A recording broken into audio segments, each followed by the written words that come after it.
Bienvenue pour ce nouveau numéro de Maestro qui aujourd'hui relie l'opéra à l'histoire de France. Cet opéra, ce sont les Huguenots de Meyerbeer qui racontent en musique la romance impossible entre un jeune protestant et une belle catholique sur fond d'affrontements religieux lors de la fameuse nuit de la Saint-Barthélemy.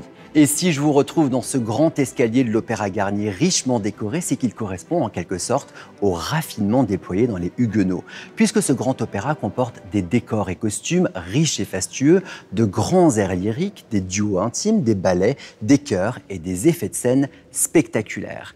Il est représentatif du regain d'intérêt pour l'histoire qui a vu le jour au XIXe siècle et se retrouve en architecture, comme par exemple cet escalier qui est parsemé de références à la Renaissance et à l'Antiquité, mais aussi en littérature avec des romans historiques à succès comme Notre-Dame de Paris ou Les Trois Mousquetaires. Dans Les Huguenots, Giacomo Meyerbeer et son librettiste Eugène Scribe racontent l'histoire d'un amour impossible comme Roméo qui s'éprend de Juliette, la fille du camp ennemi. Il s'agit de Raoul de Nangy, le Huguenot, et de Valentine, la fille du très catholique comte de Saint-Brice. Et bien que leur projet de mariage soit vivement encouragé par Marguerite de Valois, alias la reine Margot, rien ne va se dérouler comme prévu. D'abord parce qu'un quiproquo va éloigner les deux amants, mais aussi et surtout parce que va survenir l'un des plus terrifiants et sanglants épisode de l'histoire française, le massacre de la Saint-Barthélemy. Il va opposer les Huguenots, terme qui désigne les protestants, aux catholiques et donc les convictions religieuses de Valentine à celles de Raoul. C'est donc par la petite histoire que va se raconter la grande. Notre opéra débute donc en 1572 près des remparts d'Amboise en Touraine lorsque Raoul de Nangy sauve la vie d'une belle inconnue attaquée par des étudiants. Il tombe éperdument amoureux de celle-ci tout en ignorant qu'il s'agit de Valentine, une catholique de bonne famille. Notre Huguenot, sous le charme, ne lui voit pour le moment que des qualités. Écoutons-le en faire les éloges dans ce premier extrait.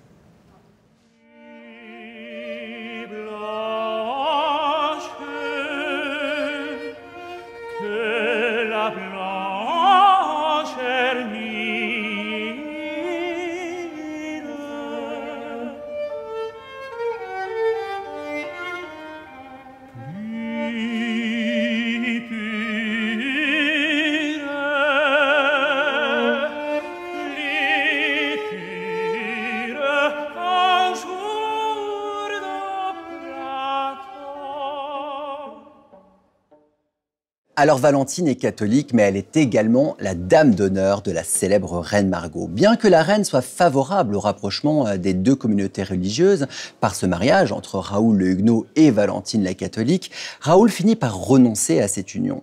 Pourquoi? Parce qu'il pense que Valentine est déjà la maîtresse d'un autre, le séducteur comte de Nevers.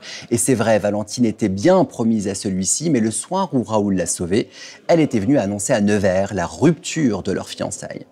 La rétractation de Raoul, elle, est perçue comme un camouflet par le père de Valentine. La communauté catholique touchée dans son honneur aspire donc à laver cet affront dans le sang, dans un contexte déjà très tendu entre les partisans des deux confessions extrêmes.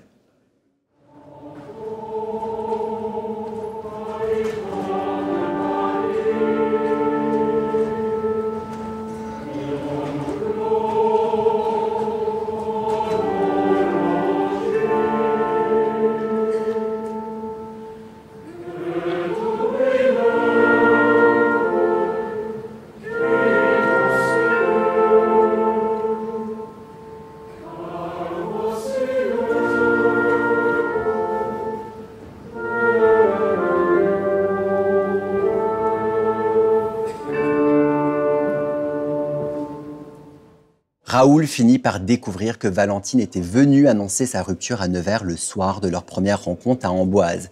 Mais il est hélas trop tard, puisque Valentine, pensant que Raoul s'est désintéressé, s'est marié au comte de Nevers. Les deux amoureux se retrouvent tout de même pour une explication pendant laquelle Raoul demande pardon à Valentine. Et c'est au cours de ce rendez-vous que la petite histoire que je vous raconte va rencontrer la grande, puisque Valentine et Raoul sont dérangés pendant leur tête-à-tête par une troupe armée qui prépare ce qui sera le massacre de la Saint-Barthélemy. Dans ce très bel extrait, vous allez voir trois prêtres bénir les épées et les poignards des catholiques avant la tuerie.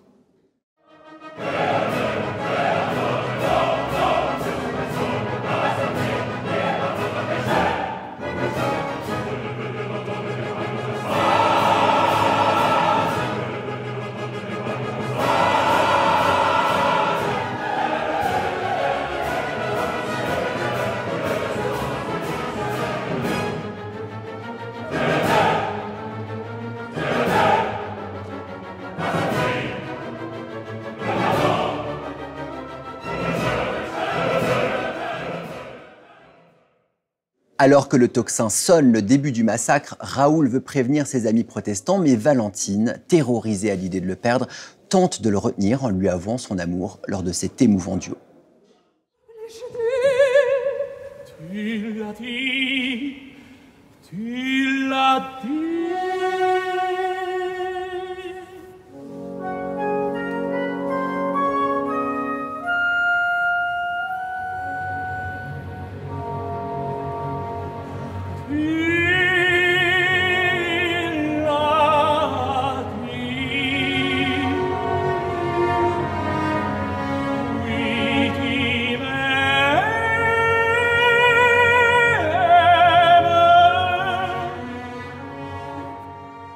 Malgré cette touchante déclaration, Raoul part avertir ses amis du danger et se retrouve blessé pendant le massacre.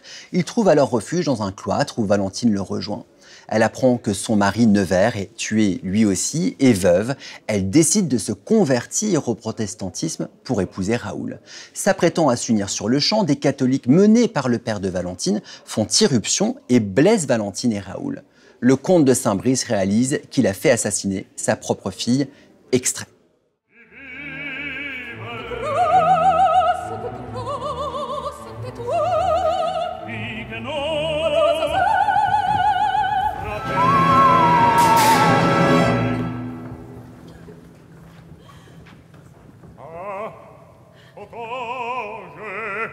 Ma fille.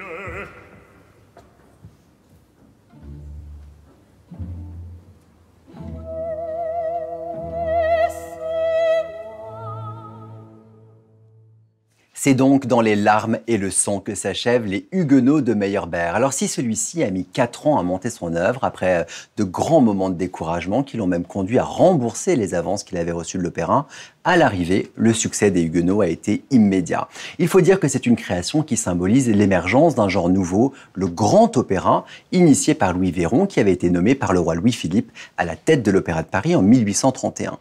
Véron et Meyerbeer voulaient que le public en ait pour son argent, avec des opéras en 5 actes, un grand orchestre, des chœurs imposants, des cohortes de figurants et des décors et costumes flamboyants.